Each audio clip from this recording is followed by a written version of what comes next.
Man, how's it going, y'all? Carluda here, back with another video. On your screen, I'm here with the legendary tag team and grew up watching them since '93.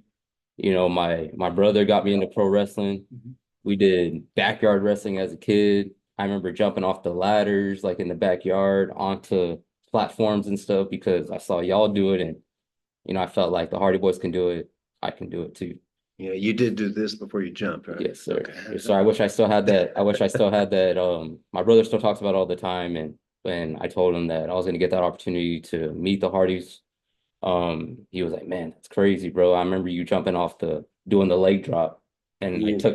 I took my white tee off, and Yeah. I threw it, and then I went like that, and I jumped. Yeah, It's the leg crazy. drop. Oh my gosh. The backyard, but apartments behind us and everything. It's a scary move. I my last run in TNA, I did a leg drop to AJ Styles just off the second rope or something. And I did this and just did a leg. Oh my God, it messed my back up. So I just landed wrong. My back was screwed up for weeks. Man, I bet, I That's a bet. dangerous move, brother. I bet, I bet. And I'm like, man, y'all inspire me to do so much. And so many people inspire me to start this YouTube channel, but so many people inspired me to be a wrestling fan. And y'all were one of them. So it's legendary. Yeah. And thank y'all for coming on my channel. And it's crazy to see it. It's a legend. And I always start off every interview that people that are brand new to my channel, what got y'all into making that move to pro wrestling in '93?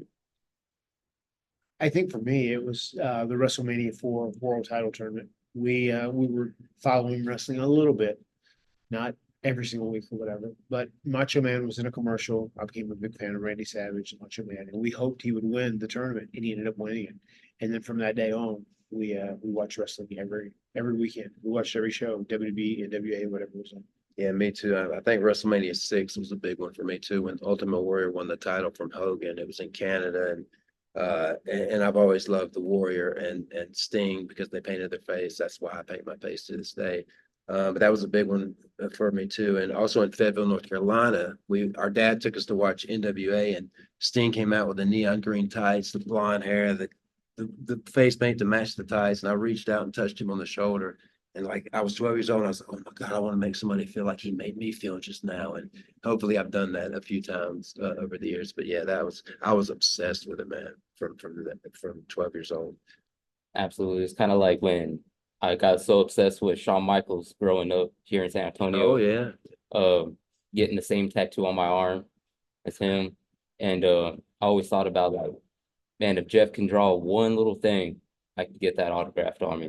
That's what I always thought because I know you're a good Oh, drawer. cool, man. And I was like, man, if that could ever happen, because I was so in awe when I met you at lockdown years ago. Yeah. I was like, I didn't even ask. I was just like, this is crazy. No, man, my autograph is evolved so much. It's like Matt, I love Matt calls it an autograph, but it's more along the lines of a symbol, man. It's just so dope, and it's never the same. I'm just so, if nothing else, I've got like a cool autograph, maybe the coolest autograph on planet Earth when it comes to pro wrestling.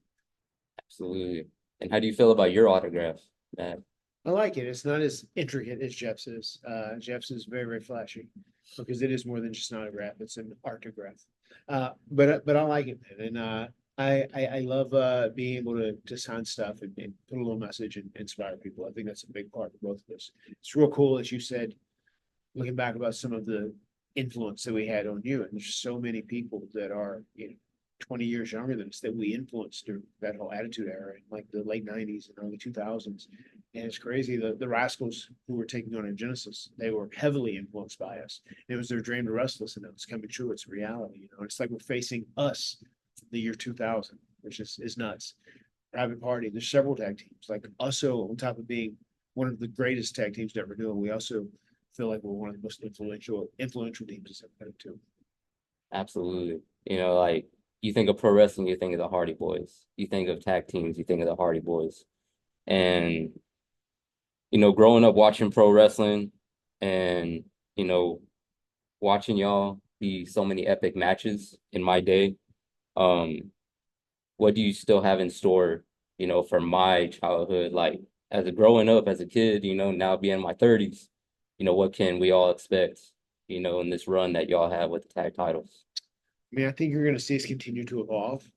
I think there is a possibility that you're going to see our characters evolve and kind of almost reimagine what Matt and Jeff Hardy look like in 2025. I think we really want to get to the tag team titles and win them as kind of a tribute to the OG Hardys, right? You know, the underdogs that are working to bust their ass and earn their titles. But I think coming up and maybe even starting at Genesis, I think you're going to start seeing some changes amongst the Hardys, and we have some pretty good ideas about the direction we can take it to kind of reinvent ourselves and start anew with some new personas. Yeah, the last couple mornings I've been watching like Rascal matches and like studying like everything they do, and they're so impressive and so fast. And I love the craft so much. I get so excited about a certain counter I see that might be possible.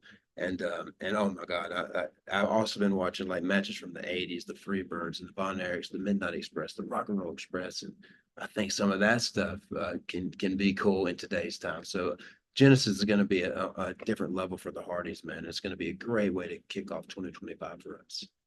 Absolutely, absolutely. I'm super excited to see whatever's in store for this year. And to be able to interview y'all, it's history for me. And a lot of people counted me out, you know, and that's another reason why I kind of like I go towards y'all, like I rewatch videos from back in the day, and I know how y'all were counted out. Yep. And or the smaller guys, but they made so much noise. It's wild. And as a wrestling fan, there's been moments that have broke my heart, you know. But I want to say, like, what was the first time as a fan that wrestling broke y'all heart? Think about that. First time that wrestling broke in a first story. It didn't break my heart, Yeah. but it freaked me out, I think. Like, and I still love it to this day, and Macho Man's involved, but it was, I think, it's Saturday night's main event. When Yeah. that big ass Yeah. snake, it just, I was like, oh my, When what it is bit happening? Macho Man's arm that On was. there, and it was trying to grab onto a sin. It might have been defanged or whatever, but that was the moment I was like, whoa, this is wow. And I love it, you know, but as far as breaking my heart, man, it kind of broke my heart when Shawn Michaels lost his smile. Like I kind of felt his pain, whatever it was he was going through, especially now looking back at my career and with my personal issues, like kind of getting in the way of my wrestling career. That kind of hurt me because in my opinion, he's the best wrestler to ever do it. Like pound for pound, he just can do it all, and I just love his work, man. And I've learned so much from his work, and I actually got to work him back in 08 or 09, and I actually beat Shawn Michaels. It was such a surreal moment for me because when you ask me who the best wrestler on planet Earth is, I always go with Shawn. And you're from San Antonio, man. Sure. Yes, sir. Yes, sir. Absolutely. Have you And ever had your heart broken, man? What do you think? Not really, not via wrestling. Did you ever lose your smile? Yeah, I pass. A shocking moment is like when Mankind got through off the cage and then he went through the Hell in a Cell. I mean, that was like, whoa, that was a big, holy shit. Oh, that For sure. was, That yeah. stands out. Yeah. I remember we were all watching it together, Tracy's. Yeah, and for the longest time, I wanted to top that bump. And even the one he did, the choke slam, that ring was so hard back then. Yeah. Oh my God, it's crazy, real and scary. And I just, for the longest time, I said, I want to do something bigger than that. But now I'm kind of over that. I had my moment in the Hell in the Cell, and that was when Randy Orton stuck a screwdriver in my ear and twisted it. And I was like, all right, I got my moment. That's good enough. I don't care about jumping off the top because that thing is huge. You're working Absolutely. smart. Yeah, Absolutely. And I always ask the question, like, what you know, we talked about what got y'all into the pro wrestling days. Mhm. And all these history making moments. What has been your all-time favorite moment that you always remember till today? I mean, something that stands out. Our dream was to win the World Tag Team titles one time, and when we beat the Acolytes, the APA, In Fayetteville, it was in North Fayetteville, North Carolina. Carolina, Yeah, like huge. 35 minutes from our house. That might You be know, it, about but as big of a hometown as we could have for a hometown, you know, there. So just doing that and winning those titles there in front of family and friends, that was great. And also just the moments after the first ever tag team ladder match with Edge and Christian, No Mercy 99. That's the match that really put us on the map, and they kind of changed the game for us. Yeah, the first time I went to TNA, I hadn't wrestled for about a year, and Jeff Jarrett called me and asked if I'd like to work AJ Styles, and I was so intimidated after not working for a year, and I left WWE for the first time in my career, and so I said, "Oh, I got to take it, I got to do this," but I was so scared of AJ's so good, you know. But I'll never forget looking out through that curtain in Nashville, Tennessee, and seeing that six-sided ring, and Jeff Jarrett said, "What do you think?" And I said, "It looks like the future, man." And now here we are, TNA Tag Team Champions, so many years later, and Raw just debuted on Netflix. It's so cool to see how wrestling is. It's such an exciting time in wrestling, and again, I mean, we are so blessed. I'm so grateful for TNA giving us the chance to shine and be champions, man. We're gonna pay them back big time this year. Absolutely, and it's been a dream, to sit down with y'all, especially, but also TNA World Tag Team Champions. And I was there when y'all won, last year here at the Boeing Center Okay. in San Antonio, and super excited to see y'all on the 23rd and 24th. What can the fans and all my subscribers, look forward to that night? Well, it's going to be live, so everything's going to be one take. Whatever happens, happens. Yeah. That's one of the things with live TV. You don't get any redos. It's going to be an exciting night. I think the pay-per-view is going to be very monumental. That happens on Sunday, and obviously all the fallout from the pay-per-view will go down that Thursday on live TV, and it's going to be amazing. They're going to be in for a hell of a show. Great athletes up and down the card, and there's going to be some spectacles happening tonight as well. Yeah, Joe Hendry he's going to be crazy entertaining like he always is. But I think I have a feeling by the time San Antonio rolls around, that live impact from San Antonio, I feel like Joe Hendry's going to be the new champion, man. So that's going to be super excited to witness on live TV. Oh, man. And I'm super interested in doing a song with him, sometime this year, hopefully. So we'll see, man. Anything's possible in pro wrestling. Absolutely. So the last question is, if it wasn't for pro wrestling, what would y'all be doing? I would definitely be a landscaper, probably. I'd probably have my own landscaping business because I still do all my own yard work. I mean, I don't do it all the time, and there's sometimes I just don't have time. But I feel like you're not a real man if you don't cut your own grass, But I think I would probably have a landscaping business, and because that's what I did before I made it in wrestling. So yeah, I'm pretty sure I'd be cutting grass. I was going to college for engineering, and after I got my associates, I stopped going to college and pursued pro wrestling. It half-ass worked out though, so I would imagine I would be an engineer in some capacity.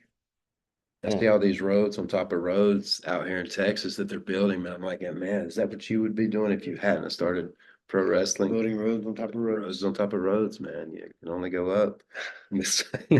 Oh my gosh. So Absolutely, absolutely.